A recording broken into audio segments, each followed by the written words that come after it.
this is a video for two aprons that I made at once, a blue one and a pink one. This is the pattern that I've used. I used this one here, the small one for the little blue apron, and that's for a 1 to 3 year old. This one, the middle one here, is for a 4 to 10 year old, and then this one here is for a 10 to 15 year old. I will put the link at the bottom of where I got this pattern, because I did get it off the internet. It's a free pattern.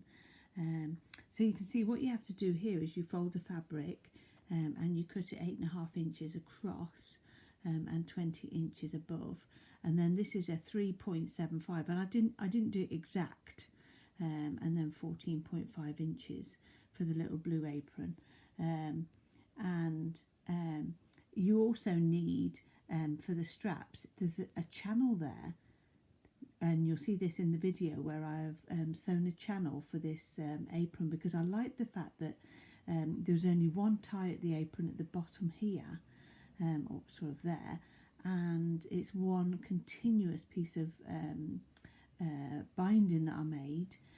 So for the 2-year-old, for the little one, you need 72 inches by 2 inches. For this one here, you need 96 inches by 2 inches, and for the larger one you need 120 inches by 2 inches. So I made my own bias binding just by folding it and ironing it. So for the fabric I've used some polyester cotton, and these were actually sheets and duvet covers that I bought. So they're ideal, and this apron is lined, so it's got double thickness on it, but very nice and easy to cut out and sew. For the unicorn apron, for the 4-year-old's apron, this was the front and this was the back, and again this was a duvet cover, a new duvet cover that I bought for cushion. So this was just scraps that I used for this apron. So what I realised after I'd sewn the grey and the blue together, I realised that I needed to turn in and seam the side pieces from the back tie down, because when you pulled the ties it pulled the inside, pulled a tiny bit of the inside out. So what I did, I went back to the machine, I went along all the way along the side. This is going all down the side to the bottom of the apron on both sides. I always use a little piece of scrap fabric to stop the bobbin pulling the thread. On this section now, what I've done is once I've put the two sides together, I'm sewing over the seam just really close to the edge, and this is why I've slowed the sewing machine down. I like to use the buttons on my sewing machine, it's a Brother sewing machine, so I'm really going quite slowly here all the way around the arm hole section, and doing a really neat line which is holding the fabric down. So you can see that I'm stopping and starting to make sure that I've got right on the edge there, so it's the narrowest little seam all the way along. And then I use a scrap of fabric there to stop the bobbin pulling the thread through, cut that off, and then turn it round, and I've left a gap there. Can you see I've left a little gap there? I've double sewn, and then go along there all the way down the bottom to the bottom of the apron. That's it, nice and narrow and close to the edge. And I'm now doing along the bottom where I've doing a nice neat hem. So this is lined now, and I'm working on the outside of the apron. And then turn the apron round and back up the other side. I tend to find that sometimes if I don't hold the fabric at the back of the machine, that it starts to slip. I get really frustrated then. So here I'm back stitching as well, so the stitches don't come out, and now I'm back on the other arm bit where the strap, you'll see I've left a gap there on the left there, and that's for the bias binding. So nice and slowly all the way around. I don't want it to pucker, I wanted it to stay nice and neat. This is the first time I've made this apron, and you notice when I'm doing the pink one I'm a little bit more confident because I've learnt from doing this blue one. And then scrap of fabric there to hold it down, and there's the apron.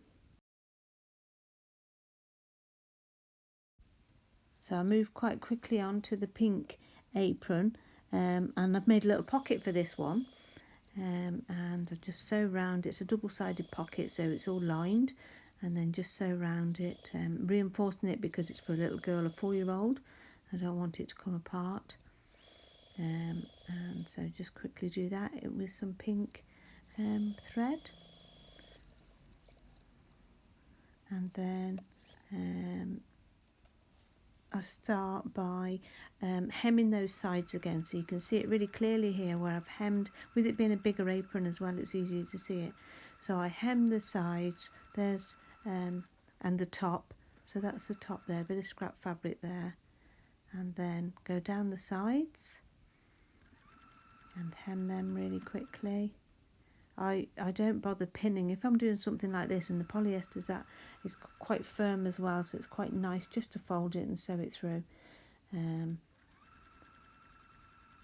you can see I'm using a push button Brother sewing machine, and just do those sides really quickly. Get my scrap fabric ready. I have loads of these pieces of scraps all over my sewing room. I've put a little picture on the left hand side there of the apron, so as you can see what it looks like when it's finished. So again, completing that side, you can just see the pocket on the other side there, folding that over. And now it's time to put the two pieces together, the rainbow, and you can see it better with this apron as well because of the colours. So both aprons will go together once all the sides are done, and the top. So there we're going back up towards the other armpit, or the armhole. Bit of scrap fabric there. The little scissors I use are just scissors from the pound shop. I have got some nice big Fiskars that I use for cutting out. So here I'm stitching the top of the apron, and I'm leaving two gaps about probably 1.5 inches wide, and double sewing there so there's no hole. And what I found with this one is I did like a little L-shaped when I was sewing this one. I have got an overlocker as well, but I didn't use it for these aprons. Because with them being lined, I didn't feel that you needed it. And again, when I'm going around this curve, I'm going a bit slower than normal to make sure I have no puckering. I noticed here that I'd done with the rainbow fabric, I've done it a little bit bigger, so I folded it over there so that it would be neat. I do sort of make it up as I go along sometimes. So this one here, you can see where I'm putting the channel in. You can see that I've done all the edging, and I'm putting the channel in here for the binding. And that was quite satisfying doing that, because it worked out quite well. And I don't know if you saw there is a gap to put the binding through there. Just neatened that edge off there because it looked as if there was a gap. I always cut all of my little threads as soon as I can because I don't like doubling up on things. So again, here's the channel. I'm doing the channel there, I usually use the foot as the gauge really. Again, I'm not very good at measuring. It's what looks right, what feels right, and that's how I do them. And then I just sew that, double stitch that, and then that's the apron ready for the bias binding to go in. And of course I've already done the binding. There it is, and there's the apron, little pocket, and there's the binding. I'm not very good at doing videos. And then I get to wrap them up because this is an order and it's a Christmas wrapping, so I just had to use what I had, and I used some red paper for the pink apron and folded the apron up neatly and wrapped it. You can see the embroidery there on the front. Hannah Banana, that was a custom order, and you can see the pocket. And then I fold it neatly in the packaging. Quite satisfying when you're wrapping up items that you've made. Sometimes I'm quite sad to see them go.